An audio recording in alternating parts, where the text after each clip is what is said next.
Siapa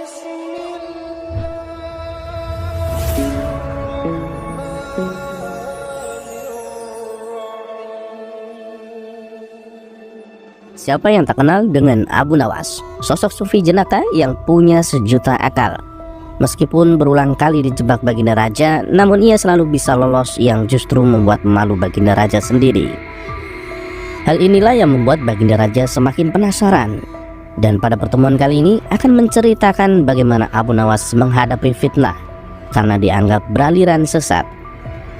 Kisah ini bermula ketika Abu Nawas sedang nongkrong di warung bersama kawan-kawannya. Salah satu kawannya lalu bertanya, "Hei Abu Nawas, menurutmu apakah makan pada siang hari bisa membatalkan puasa?" Abu Nawas menjawab, "Masa kayak gitu saja kalian tidak tahu? Ya tentu saja puasanya batal lah." "Oh begitu ya. Begini Abu Nawas, kamu kan terkenal cerdik. Adakah makanan yang bila dimakan tidak membatalkan puasa?" tanya kawan lainnya. "Ada, yaitu makanan asli langsung dari surga. Kalian bebas memakannya sampai kenyang," jawab Abu Nawas. "Itu sih mustahil Abu Nawas. Yang saya tanyakan makanan yang di dunia ini," timbal kawannya. "Tentu saja ada, yaitu ayam bakar dan sop kambing. Tapi ada syaratnya, kalian memakannya saat dalam mimpi," balas Abu Nawas. Seketika itu mereka semua tertawa terpingkal-pingkal. Rupanya saat Abu Nawas berkata demikian, terdengar oleh salah satu menteri istana yang kebetulan melintas di tempat itu. Ia pun segera melaporkannya kepada Baginda Raja. "Paduka yang mulia, Abu Nawas telah berfatwa yang melanggar syariat Islam," kata sang menteri memberitahu. "Memangnya apa yang dia katakan?" tanya Baginda Raja. "Dia bilang kalau makan saat siang hari di bulan puasa tidak membatalkan puasa, Paduka," lapor sang menteri. "Kurang ajar Abu Nawas, dia berani mempermainkan hukum agama," geram Baginda Raja. Ternyata sang menteri telah salah paham karena yang ia dengar tidak seutuhnya. "Paduka yang mulia, saya punya cara untuk membuktikan kesesatan Abu Nawas.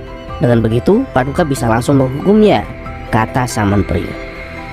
"Oh ya, apa rencanamu?" tanya Baginda Raja. "Jadi saya akan berpura-pura mati dan suruh Abu Nawas untuk sholat jenazah.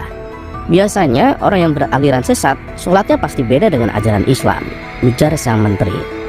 "Baik, saya setuju dengan rencanamu," sahut Baginda Raja. Pada keesokan harinya rencana pun disusun dengan matang. Lalu dipanggillah Abu Nawas ke istana. Beberapa pengawal istana lalu mendatangi rumahnya Abu Nawas. "Tuan Abu, Anda diperintah datang ke istana," kata salah satu pengawal. "Memangnya ada kepentingan apa ya?" tanya Abu Nawas.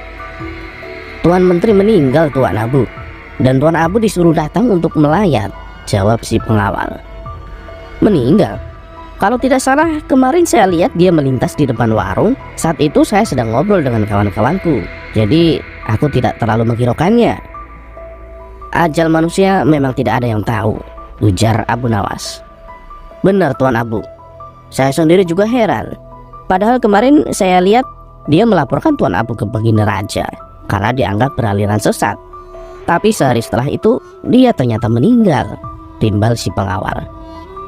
"Sesat? Sesat bagaimana maksudnya?" tanya Abu Nawas. "Tuan Menteri bilang kalau Tuan Abu menghalalkan makan di siang hari saat bulan puasa," kata si pengawal memberitahu. "Oh ya sudahlah, orangnya juga sudah mati toh. Ayo kita ke istana sekarang," ajak Abu Nawas. Singkat cerita, sampailah Abu Nawas ke istana. Ketika ia memasuki aula kerajaan, terlihat sosok jenazah di dalam keranda. Tapi yang membuat Abu Nawas curiga, kenapa kerabat keluarga sang menteri tidak ada yang hadir, terutama istri dan anak-anaknya. Kemudian Baginda Raja menyuruh Abu Nawas untuk segera mensolati jenazah sang menteri. "Mari Paduka, kita sholat bersama-sama saja," ajak Abu Nawas. "Kamu saja Abu Nawas, aku sudah mensolatinya," tolak Baginda Raja. "Ini tidak seperti biasanya. Padahal setiap kali ada pejabat istana yang meninggal, Baginda Raja pasti sholat jenazah bersamaku," kata Abu Nawas dalam hati. Hal ini membuatnya semakin bertambah curiga. Pasti ada sesuatu yang tidak beres, pikir Abu Nawas. Akhirnya Abu Nawas pun sholat jenazah sendirian.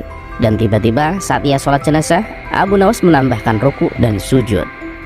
Setelah selesai menjalankan sholat jenazah, baginda raja pun kemudian berkata, "Hei Abu Nawas, kenapa kau menambah ruku dan sujud? Itu menyalahi aturan agama." Dengan entengnya Abu Nawas pun membalas, "Saya tahu Paduka, tapi dosa menteri ini sangat banyak. Dosanya tidak akan terampuni kalau cara sholat jenazahnya biasa saja. Coba Paduka Raja pikirkan, dia telah memfitnah saya beraliran sesat, padahal dia tidak mendengarnya secara utuh." Kemudian Abu Nawas menjelaskan duduk permasalahan yang sebenarnya. Mendengar hal itu, Tuan Menteri yang berpura-pura mati langsung bangkit berdiri. "Kurang ajar kau Abu Nawas, justru kamu yang dosanya sangat banyak," bentak Tuan Menteri. "Lihatlah Paduka, jenazahnya hidup kembali," teriak Abu Nawas sambil berlari berpura-pura ketakutan.